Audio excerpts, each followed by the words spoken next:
Hi, everyone, and welcome. Thank you for tuning in to Reimagine Chicago Ideas Forum, Public Safety. I'm Sasha Ann Simons. I'm the host of WBEZ's daily talk show, Reset, and I will be your moderator for tonight.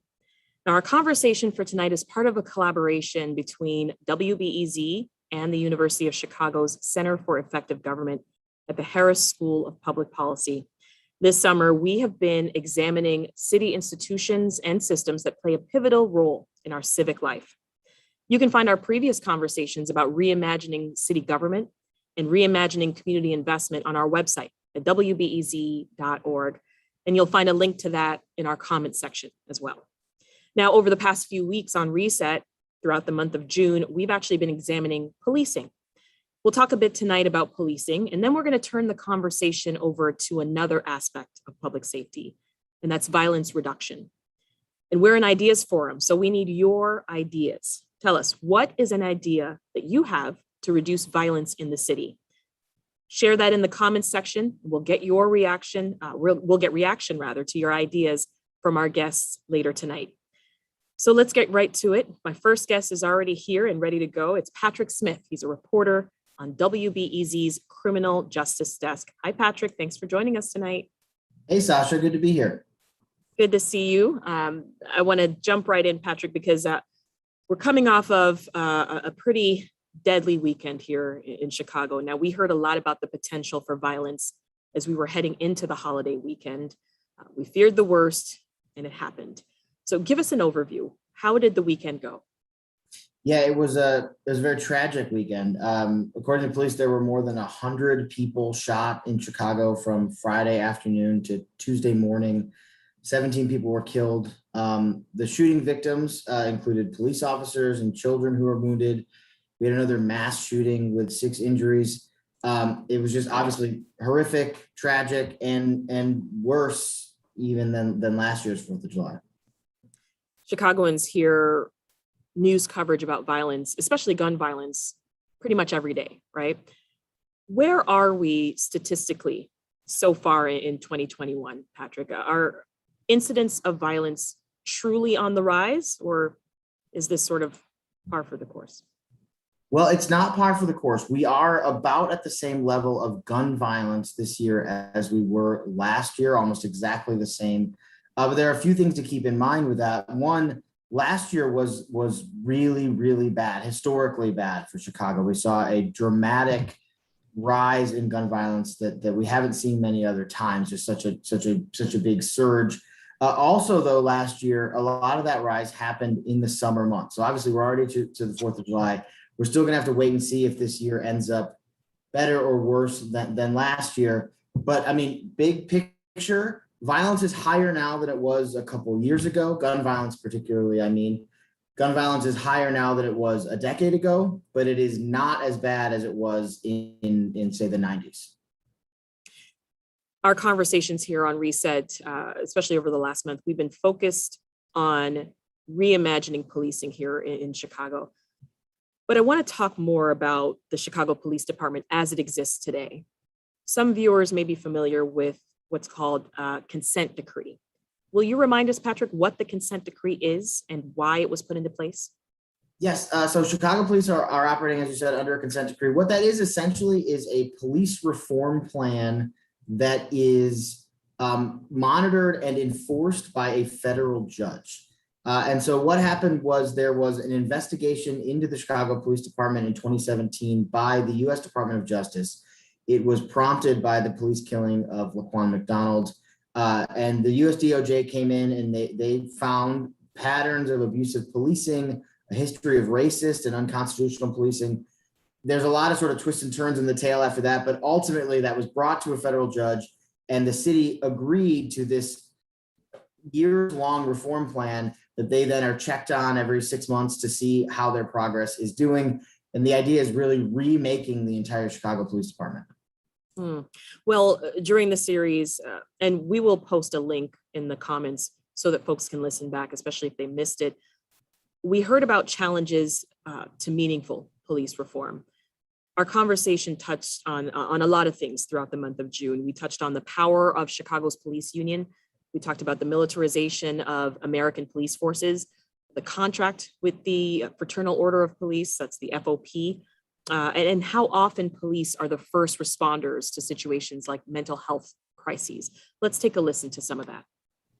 So the FOP contract, as well as the supervisor's contract, they include what's called their Bill of Rights, and it's a set of provisions that are extremely protective of officers and really make it difficult for investigators to hold them accountable, to even investigate allegations of misconduct. So before you talk about details of a contract, you got to talk about sort of values.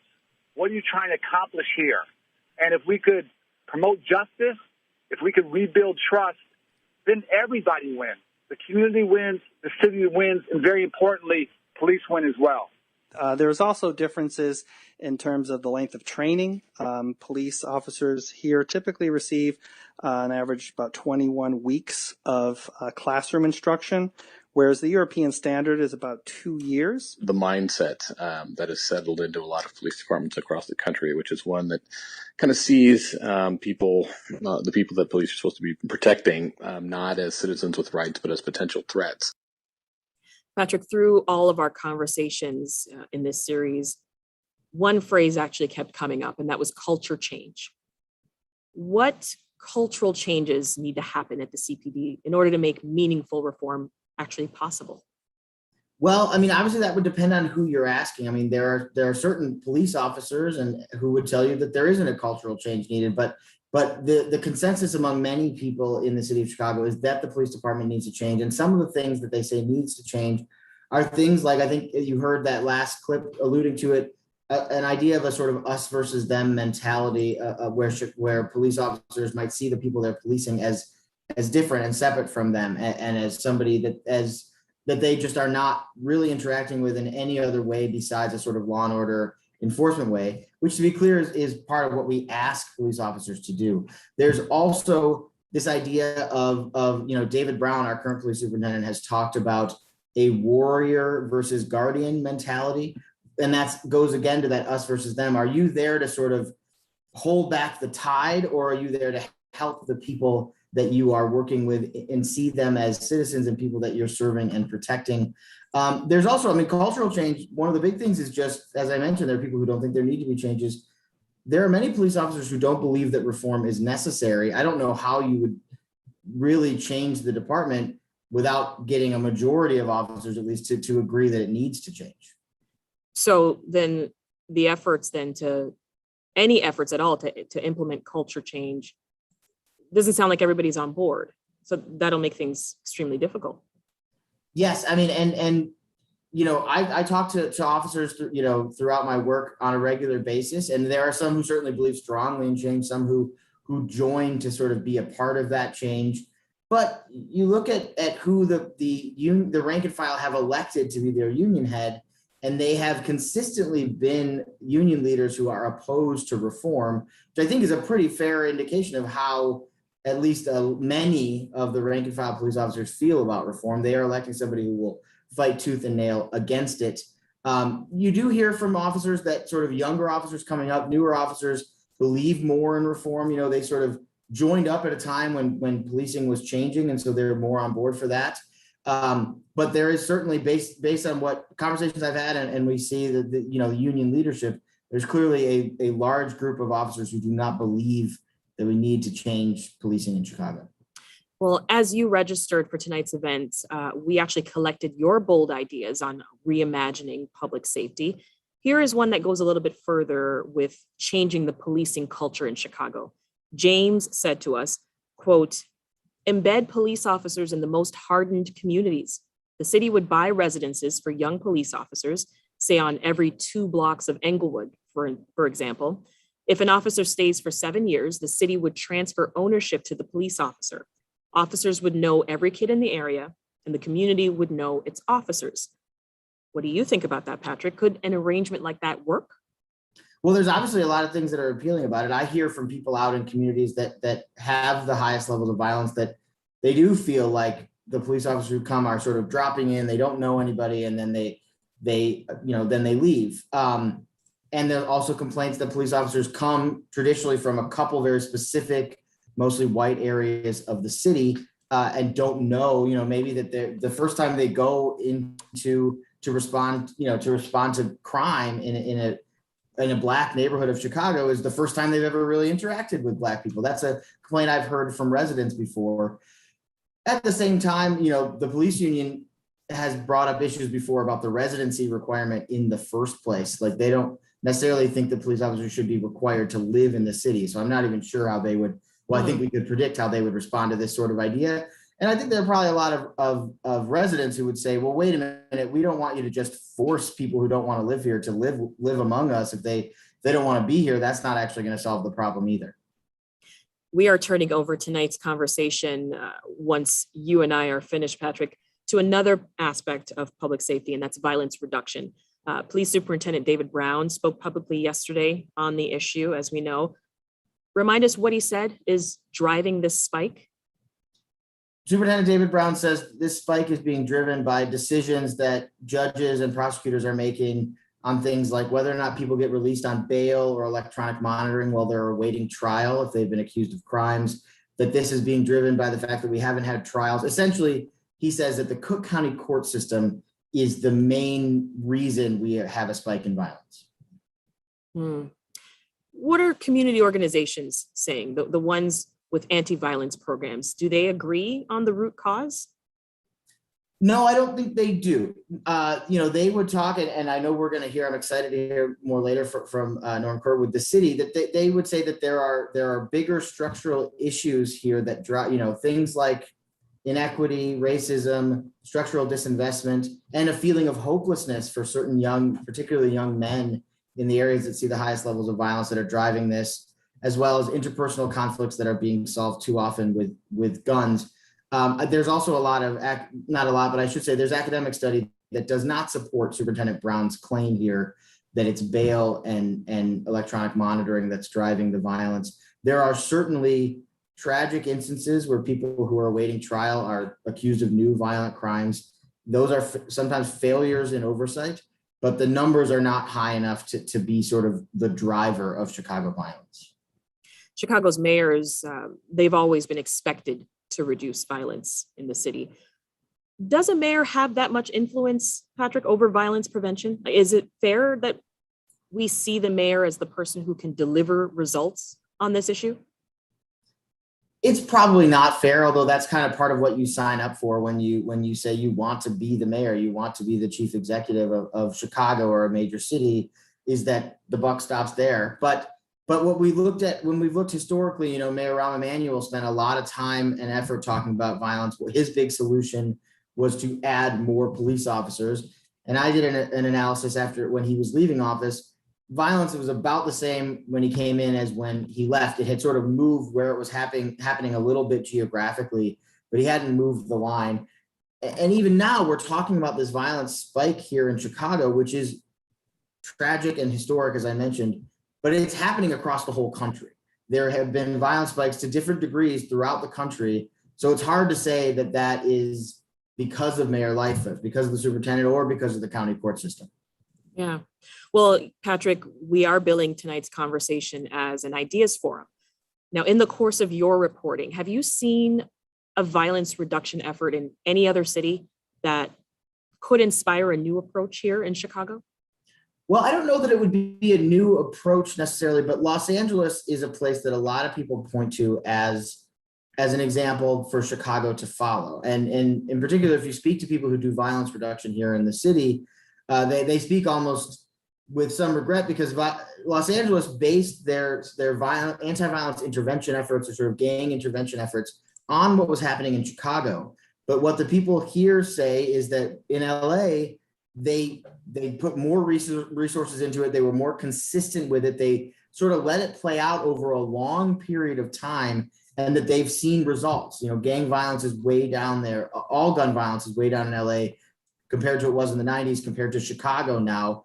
And they say that it's a sign that we can't sort of be changed by the winds from day to day, that we need to stick with community-based violence intervention, with providing services to people closest to gun violence. And that if we do that, and we don't let one bad weekend or even one bad year change the course, we will eventually see results. Patrick, thank you so much for joining me tonight. If you would like to hear more from Patrick Smith, you can listen back to our first conversation in the Reimagine Chicago Public Safety series. You can find that link as well down in the comments. Take care, Patrick. Now, speaking of comments, we have actually been collecting your ideas for preventing violence in Chicago in the comment thread. Keep those coming, but I want to share a few that we've heard so far. Krista says she wants to see a visible peacekeeping presence, like police in recognizable vehicles and uniforms, but not armed. Similarly, Gerald suggests the creation of community-based police force separate from CPD that would focus on protecting parks and schools. They should gather information, engage in community court for small level offenses. Michelle asks, can we educate CPS students in health classes on the effects of gun violence, gun safety, and physiology of bullets on the body? And one more here from Miguel on YouTube. Miguel suggests redistribute funds to mental health services in Black and brown neighborhoods and provide economic assistance for the unemployed, underemployed, and underpaid. Thank you all for sharing your thoughts. Now, law enforcement, as we know, that is only one of the city's tools to address violence. So joining us now are leaders of additional efforts. Norman Livingston Kerr is the Director of Violence Prevention for the City of Chicago. He has been an anti-violence advocate in the city for many years. Before joining the city, he spent 14 years with Cure Violence. That's the group formerly known as Ceasefire. Thanks for being here, Norman. My pleasure. Welcome. Also with us is Dr. Allison Arwoody. She's the Commissioner of Chicago's Department of Public Health. Welcome, Dr. Arwoody. Thank you. I will start with you, Doctor. Over the last year and a half, of course, so much has happened. One of those things being the fact that we have all just become so much more informed about what role the Department of Public Health plays in our lives. But some folks might not know that you actually have an office specifically devoted to violence prevention. Can you tell us more about their work? Sure. And we definitely, when we're thinking about public health, it's the work of what policies, what systems, and what environments we have made decisions to put in place as a city, as a society. And so we have long had in our behavioral health section, we have a mental health section, we have a substance use section, and a violence prevention section. And our goal there is really to think about primary prevention, meaning before violence occurs, making sure people have access to things like, education around preventing teen dating violence or, bullying, suicide prevention, real prevention efforts. Then there's secondary work, which is when violence has occurred, really making sure there are immediate interventions. And then finally, tertiary, recognizing that when people have been exposed directly or indirectly to violence, there can be really long-term consequences. And we definitely want to link people to services to limit what can be a really lifelong impact. And so we like to think of, our approach to violence prevention with this public health lens. It's worked for infectious diseases, and it's something we really think has some value as we're thinking about all of the work that happens, outside and in coordination with the law enforcement space. Why is it important for us to think that way of violence as a public health issue? Because we hear that a lot. Yeah. So what's interesting is people often think about the health of the city in this very generic term, right? Like my neighborhood should feel healthy, but there's very good research that shows that when people are exposed to violence, particularly as children, and again, it doesn't have to be direct. It can be in the family. It can even be in the neighborhood. If that is not handled well, there are lifelong consequences that can come from this. And the most well-known is something called ACEs, or Adverse Childhood Experiences, which has shown that exposure to violence, among other risk factors, leads to things like, yes, higher rates of substance use or mental health issues, but also to things like higher rates of hypertension, higher rates of other chronic diseases, earlier death, even when you control for these other things. And so it is, where we are thinking about having a healthy Chicago at the individual level for the person, really recognizing traumas people may have had and doing everything we can to create good spaces for those. And then thinking more broadly about the health of Chicago, where if one neighborhood is not well, we are not well as a city. We really think violence prevention is pretty critical and drives a lot of our racial life expectancy gap here in Chicago. Norman, I want to bring you into the conversation. Can you explain to us how your office fits into Chicago's public safety plan? Sure. So with the Lightfoot administration, this Office of Violence Reduction was formed. So it's been just about 2 years now. And prior to this administration, there was no such office in Chicago. So several other cities have employed an Office of Violence Prevention or Office of Violence Reduction, just different names, but same function. Primarily Los Angeles, New York, Oakland, various cities, and they've seen success because there's been more coordination at the city level through this office. So if you look at Chicago historically, the way we've addressed violence, the city has funded a lot to do maybe mentoring programs, focus on younger people. There's been independent programs that have worked with the more violent population, groups like Ceasefire and Cure Violence, but they didn't come out of the city. And that's what we're seeing in New York and Los Angeles, where they've had success, is that the city actually operates this office and coordinates the violence reduction activities. So employing community-based organizations, lifting them up, using evidence-based research to dictate what programs are developed and utilized. And these are things that we are trying to coordinate now through our office, although we're in the infancy stages. This work has been something that's been around for decades. Yeah. The thing that we've missed, as Patrick mentioned in the previous segment, is that we haven't had the consistency of the uninterrupted work, right? So we've had violence interruption being done in Chicago for decades, but we've always had funding issues where it ended in June 30th, funding stopped and then couldn't start back up again until September. By that time, the summer is lost, right? And more recently, we've had the continuation, well, now that we have it through the city and we're able to invest, still not at the levels that we need to, but certainly higher than we've ever invested before, right? So last year we invested, well, this year I should say, we invested $30 million in street outreach, violence interruption, victim services, mental health. There's a whole suite of work that we're doing now that we're funding at a higher level than we were before. So we feel confident that, one, we have a strategy that's sound. We can't abandon it though. And we're going to have peaks. I mean, prior to the pandemic, in 2019, we saw homicides drop below 500, which was the first time in a few years that happened. And then with the pandemic and the unrest, we've seen increases. Now we're trying to dig our way out of it, but we can't abandon the approach. We have to stick with it. We recently spoke with Arturo Carrillo. He's from the Brighton Park Neighborhood Council. We talked about how the city allocates resources when it comes to violence prevention efforts. Now, I want to play a little bit of what he had to say, and then I'll get both of your responses on the back end. It's been a decision of our elected officials in this city to increase investment by 300% in policing. I'm talking about 300% over 3 decades.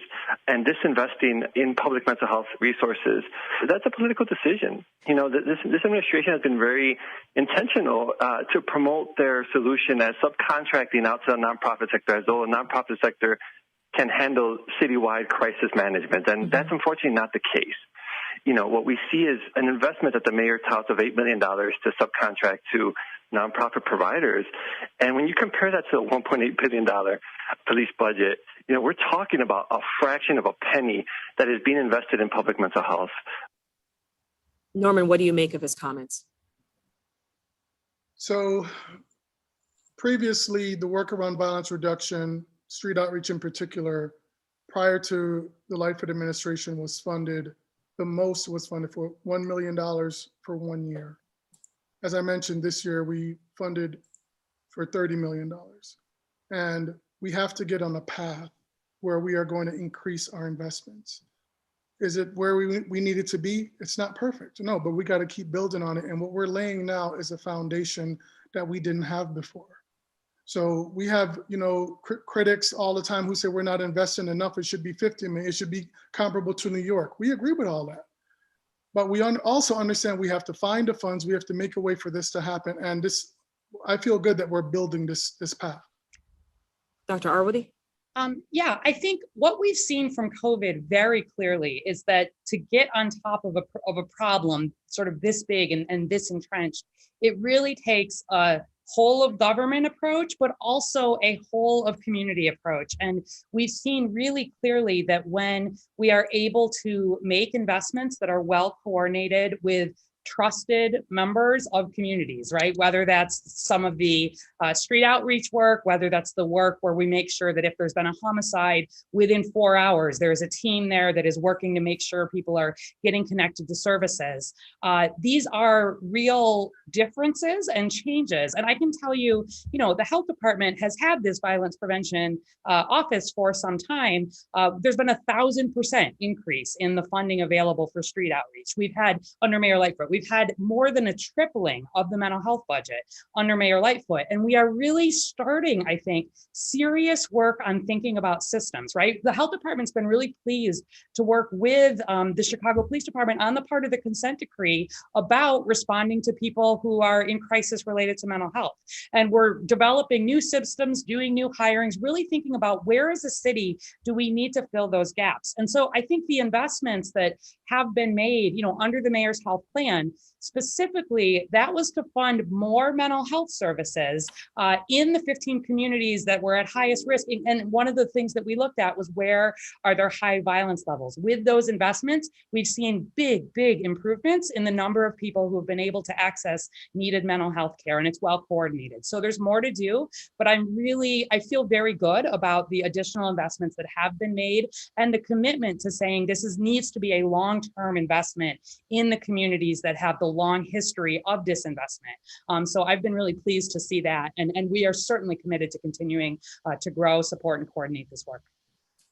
A quick reminder to you that we want to hear from you as well. So drop your questions for our guests in the comments, and we want to hear you share your own bold ideas on how Chicago could reimagine its efforts to prevent violence. We'll share those later on in the program.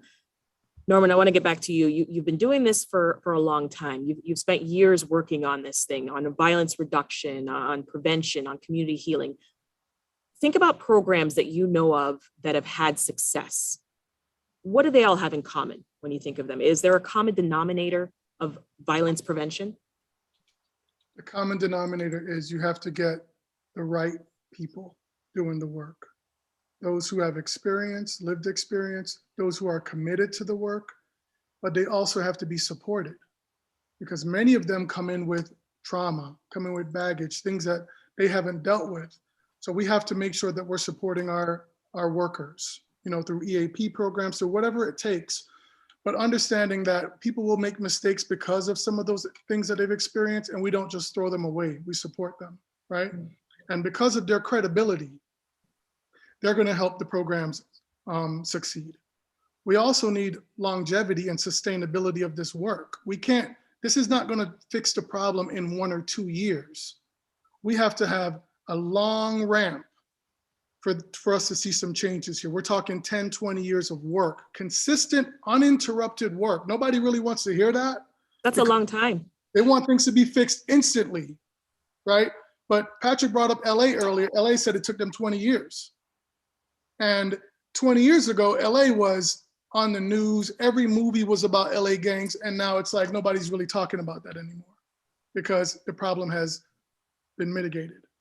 We could do the same thing in Chicago. We could say 10 years from now, Chicago will be the safest city, right? That's not that long away. But in the meantime, if we're not doing this type of investment and continuous work, we're going to see levels like we're seeing right now and even higher, right? I think we're at a great point where, you know what? Everybody's frustrated. They're tired of it. Good. Get involved, right? Quit blaming everybody and say, what can I do? Some of these ideas about like the peacekeeping and things, yes, let's hear it. Let's bring it. Let's figure out ways to make this happen. How can we elevate some of these smaller organizations, some of these people on the blocks who are concerned about doing work and not sitting here waiting on just law enforcement to respond and do it. It's beyond law enforcement.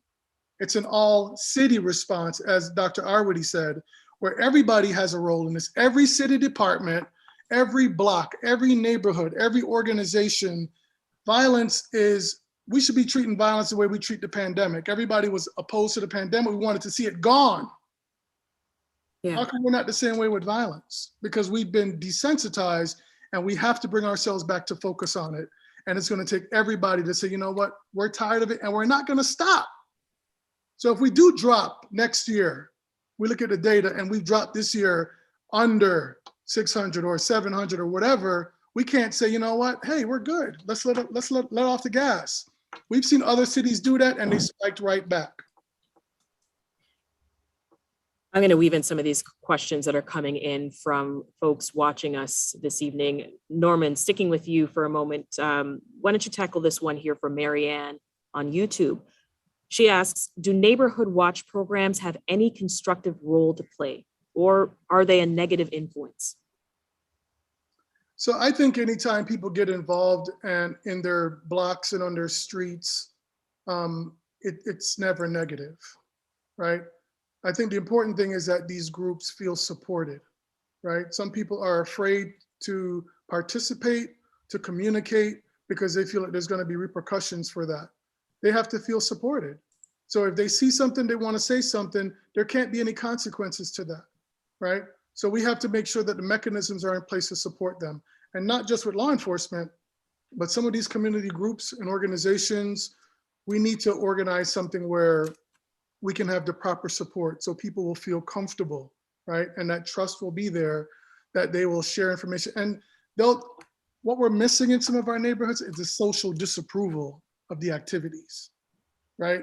So things just happen because nobody's saying anything because some don't feel it's their place. Some don't feel people are gonna listen. And we really need that groundswell of people coming together saying, you know what, we all disagree with this. When you talk to people individually, they say that. But as a group, we're missing that group voice where we're coming out together, we're making noise together and saying, this has to change. Dr. Arwady, here's a question from Veronica, who's watching us on YouTube.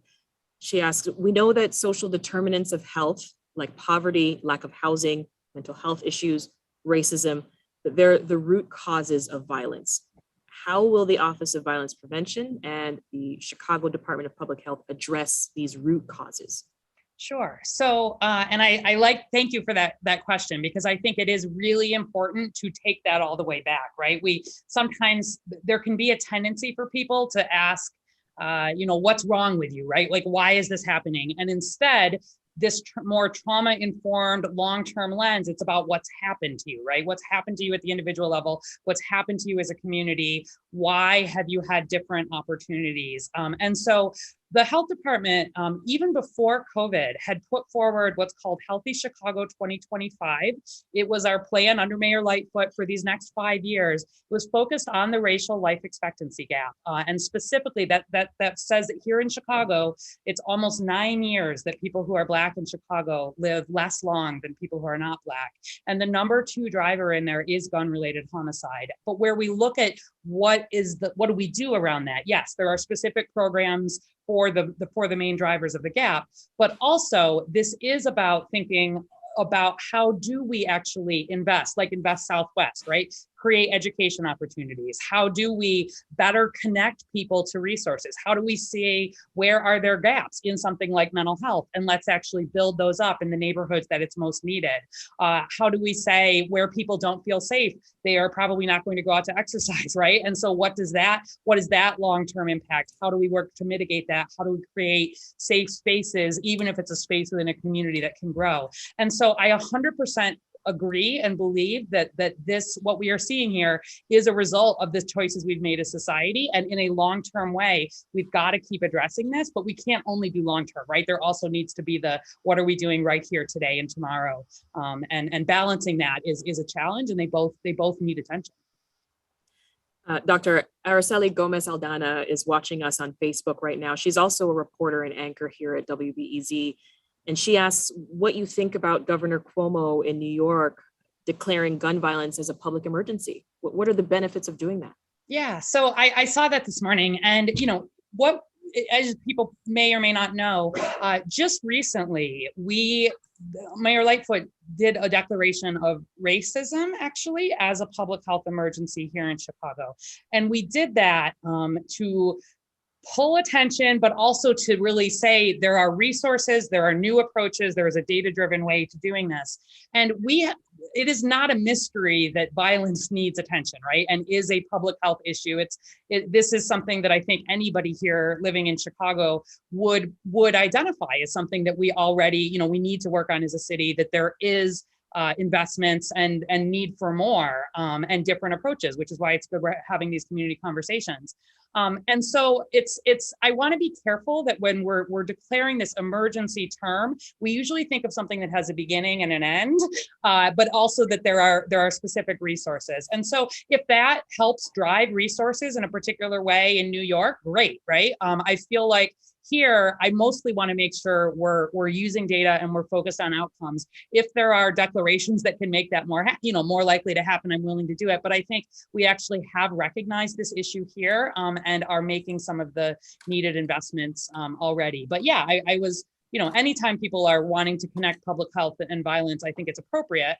It's just about what do you then do with that? I'm less interested in the declaration and more the very real investments that we have started to see. And I hope the path that we continue on, because it's such a major need here. Last fall, Mayor Lightfoot put forward a 3-year plan to address public safety. It was called Our City, Our Safety. I want to talk about just the first pillar. It's empower and heal people.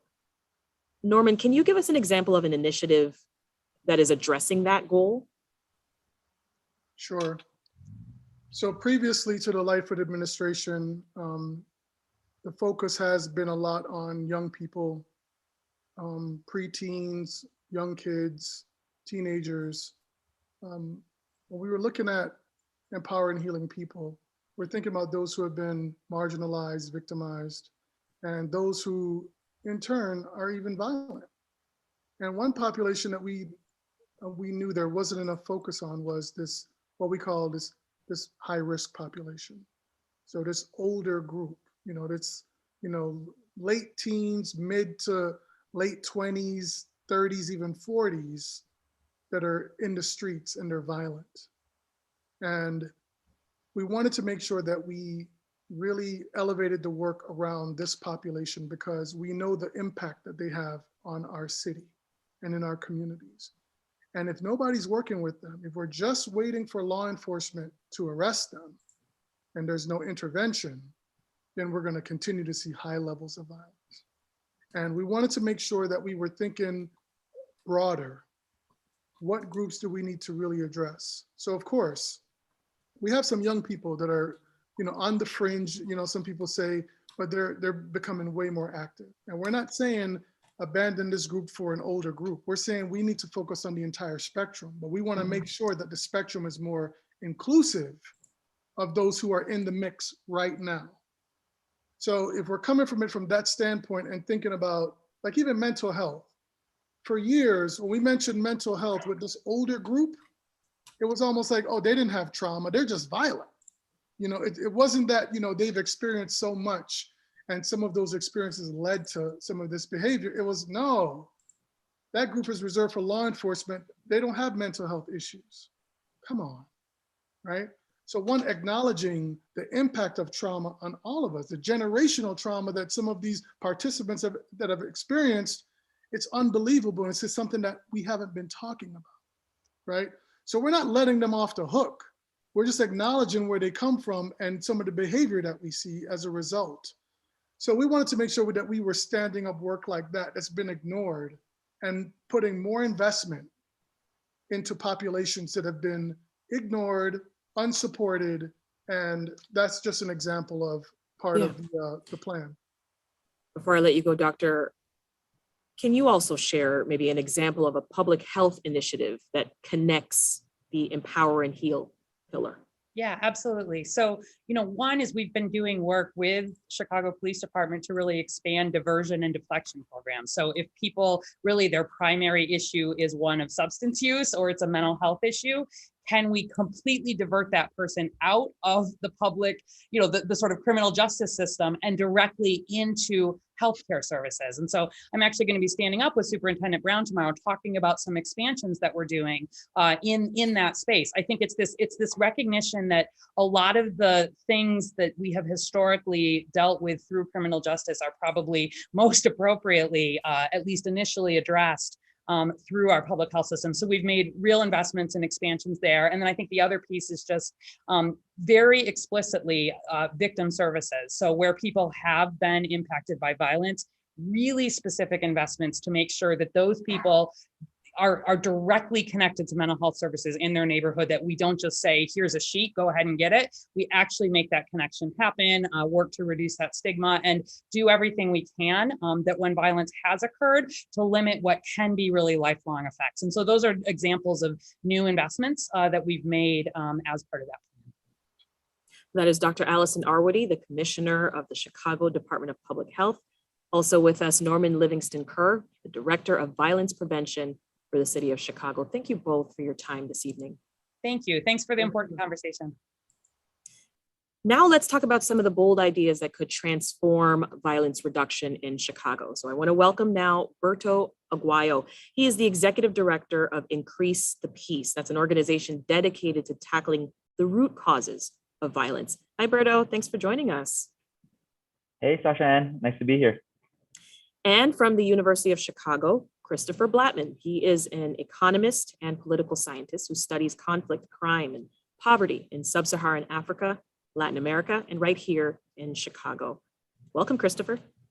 Thanks for having me. And I want to remind everyone watching, you can help shape this conversation too. So leave us a question for our guests in the comment thread and keep sharing your bold ideas as well for reimagining violence prevention here in Chicago. Let's dive right in. Christopher, I'll start with you. Tell us about your international work studying poverty and violence. What are you seeing around the globe? Sure. So I spent maybe the first half of my career working in civil wars and the aftermath of civil wars in sub-Saharan Africa. And in the last maybe 5 or 10 years, I've transitioned more to looking at organized crime and gangs in the Americas, mostly in Colombia, a little bit here in Chicago as well. And there's a lot of exciting developments. I think there's a lot of things to learn from different places. We have to be careful. There's often a reaction that says, what can Chicago learn from LA, or what can Chicago, or they tried this thing in New York, or they tried this thing in Bogota or something, and they tried this thing in Mexico City, maybe it'll work here.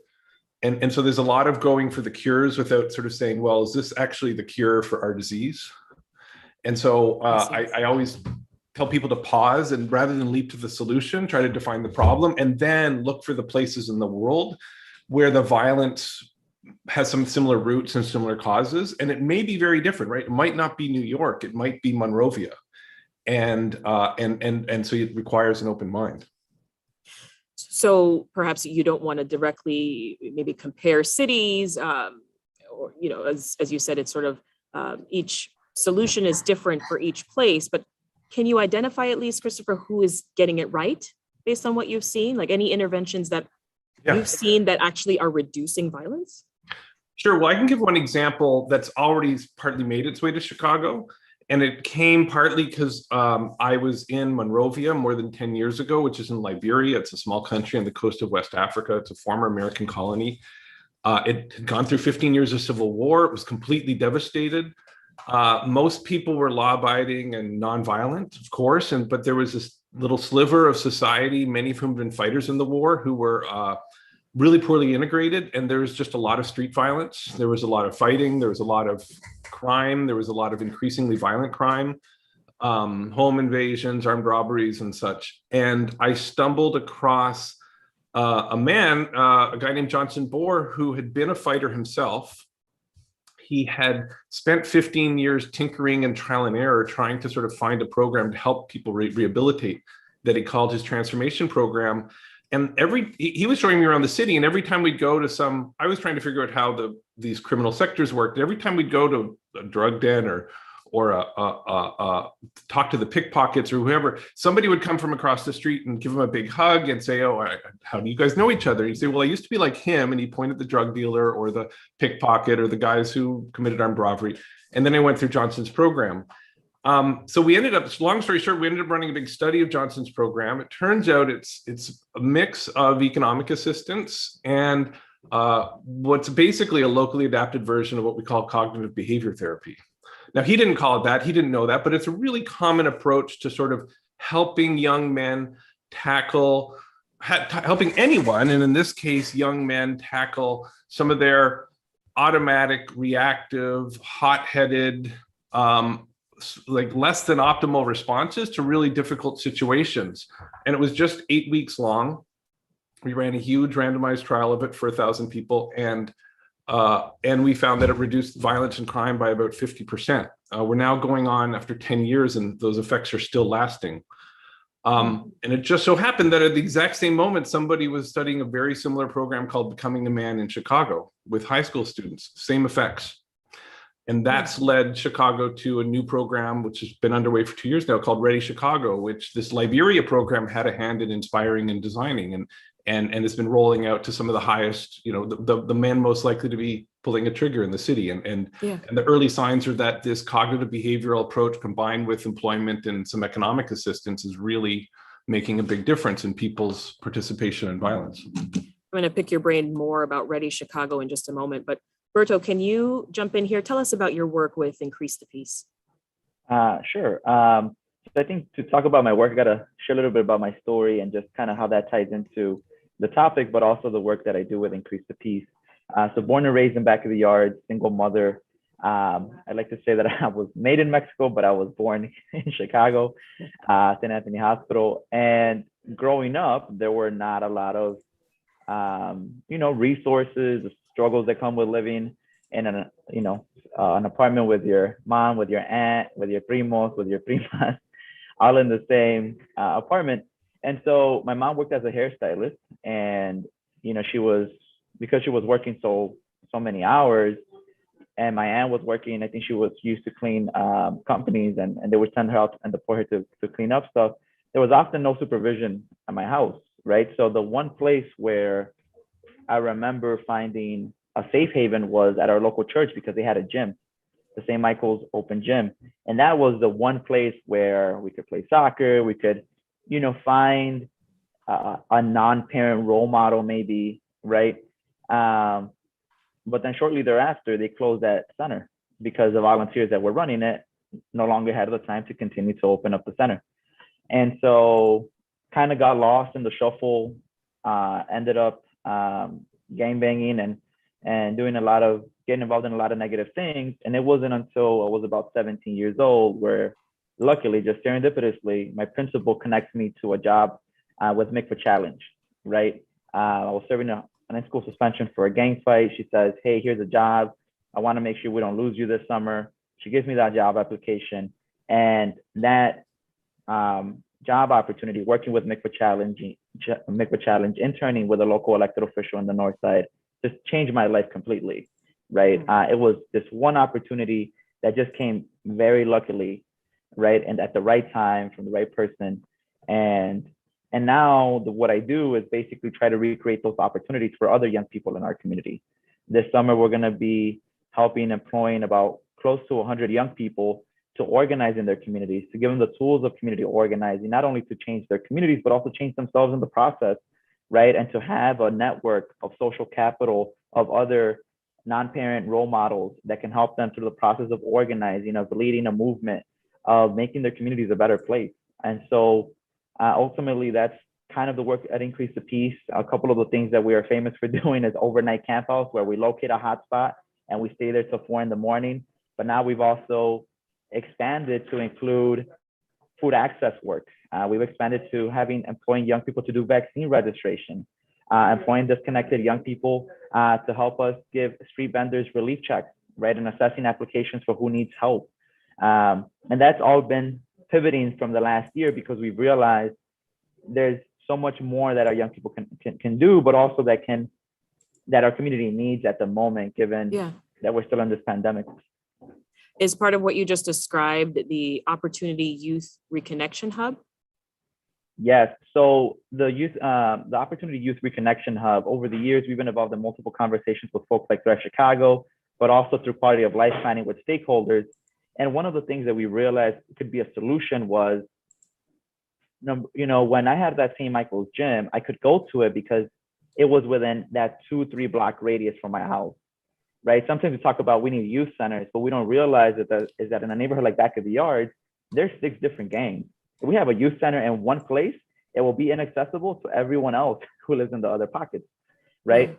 And so one of the things that we also looked at the data and said, hey, over 60% of youth who are out of school and out of work have a high school diploma, right? A lot of these young people who are disconnected have a high school diploma, maybe have transferable skills. They just need to be reconnected to either work or job or a post-high school plan, right? And so when you think about the assets that we already have, we have 638 schools in the city of Chicago that already have computers, that already have gyms, that already have classrooms that could be utilized after hours to be these reconnection hubs, to connect young people not only to job opportunities, but to maybe a GED class, maybe a trade, mental health services, registering for the vaccine.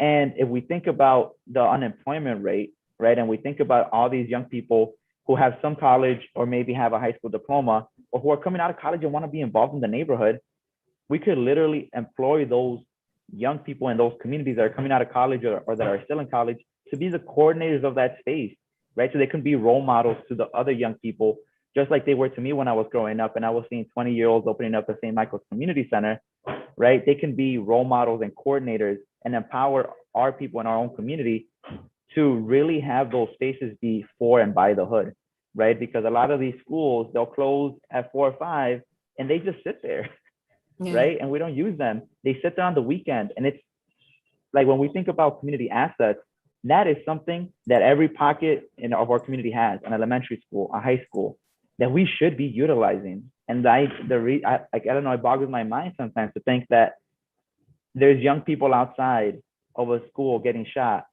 when they could be inside using that pool that's in there, using that computer that's in there, using that gym, right? And so that's one of the ideas of transforming our schools into reconnection hubs and into places where young people can be young people, but also get reconnected to the opportunities and the resources that they need, because it takes a whole bunch of wraparound services that these centers could really be the focal point for. I want to share a few more thoughts from viewers on how to improve public safety. We heard from Kay, who says, jobs, career readiness, jobs, funding effective restorative justice programs, and jobs, jobs, jobs. Andrea says, massive public investment in home ownership, jobs, entrepreneurship, and food access. Compensate for the intentional disinvestment and exclusion of the past century. Seeing a running theme here. People think that employment is key. We had another group of people weigh in who focused on law enforcement and criminal justice. Jean wants to see, quote, more police, period. The return of beat cops and better training for police. And Cheryl says, greater police presence, stricter gun laws, and stricter penalties for juveniles. Christopher, part of your work with the University of Chicago's Crime Lab is evaluating the effectiveness of some programs that are already in place. You mentioned earlier on Ready Chicago, right? Ready Chicago cites that participants in the program are 32% less likely to experience or perpetrate gun violence. How do you arrive at that percentage? How do you measure?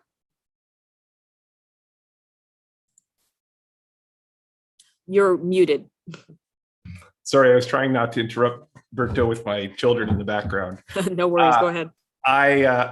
So, there's many ways to do this. One of the ways we sometimes do this when we have the opportunity, this is what we did in Liberia, this is what we're doing in Chicago, is we try to identify the men most at risk. In this case, because we're talking about violence, we're working mainly with men. We try to identify the people most at risk with violence. We recruit them somehow into becoming eligible for the program. And then basically there's a lottery, like a coin flip, and some of them enter the program and some don't. And we'll follow those people. In Liberia, we've been following them for 10 years. We're now on year 2 or 3 in Chicago. for some of these men. And then we can compare those who are going through the program with those who don't. And this is important because for all of the programs I've worked on that are extremely successful and reduce violence or promote jobs, there are lots that don't work. There are lots that some have deleterious consequences. These can be, working with these kinds of populations, these guys, you can do the wrong thing. There's a lot of bad ideas out there, and sometimes we don't know that till afterwards. And so that's one reason we do this. And then you can take the things that work and then try to use that evidence to hammer people over the head with it, and then try to scale up the things that are really impactful. Berto, we talked earlier about opportunity youth, right? Do you think there's an overlap between that group and the people that Ready is serving? No, I definitely think there's an overlap, right? Because when we think about opportunity youth is simply young people that are 16 to 24 that are disconnected either out of school or out of work and or both, right? So like in a city like Chicago, we have 1 in 5 young men of color that are disconnected, right? That are out of school and out of work. So when we talk about that idea about employment and how employment keeps coming up, I think it's also important for us to remember, like when we think about violence as a public health issue, one of the common denominators is poverty, is disinvestment, right? You look at the communities with the top 15 neighborhoods with the most violence, you're going to see a lot of similarities with the top 15 neighborhoods with the highest levels of opportunity youth, the highest levels of young people that are unemployed, that are out of school. And I think, that's one of the massive investments that I think we need to make, right? Yeah.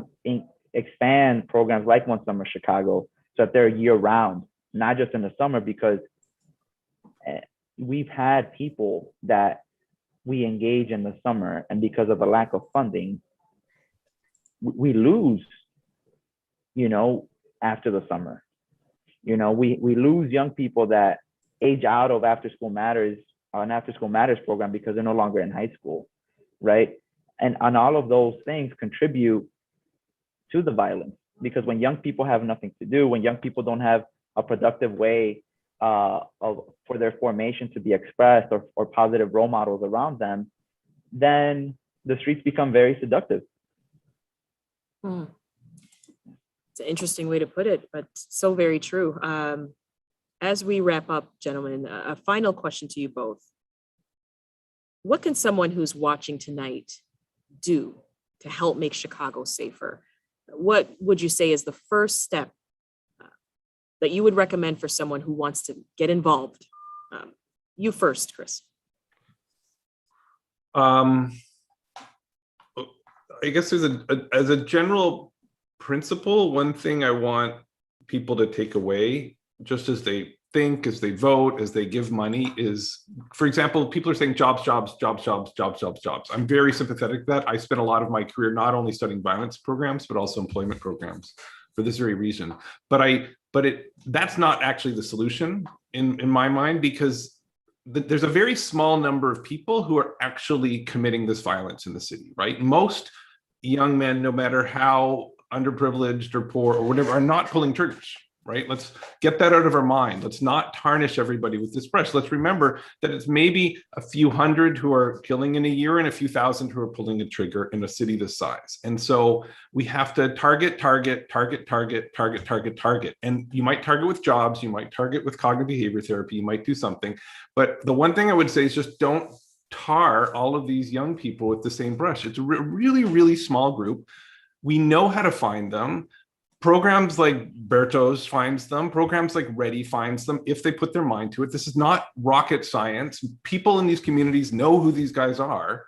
Focus, focus, focus, focus, focus. That would be what I would tell people to do. Tell their aldermen to do that, tell the organization they're giving to, and then if they want to go work in this place, then try to find those people and then lend a hand. But don't just do it generically, because that's not a solution to violence.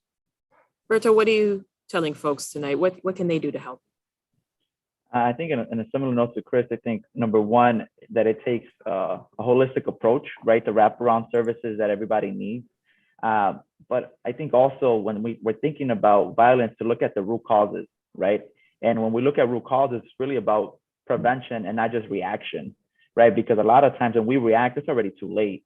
And so we want to think about prevention. We need to start thinking about how do we get involved in our local political arena to tell our elected officials that about 1% of city funding for violence prevention services is not enough, that our state, local, and federal government needs to make the same type of investment that they did with the COVID-19 pandemic, with the gun violence epidemic, right? And those things need to happen now, because although we just celebrated the first day with no COVID deaths, we just had about 90 people shot this weekend.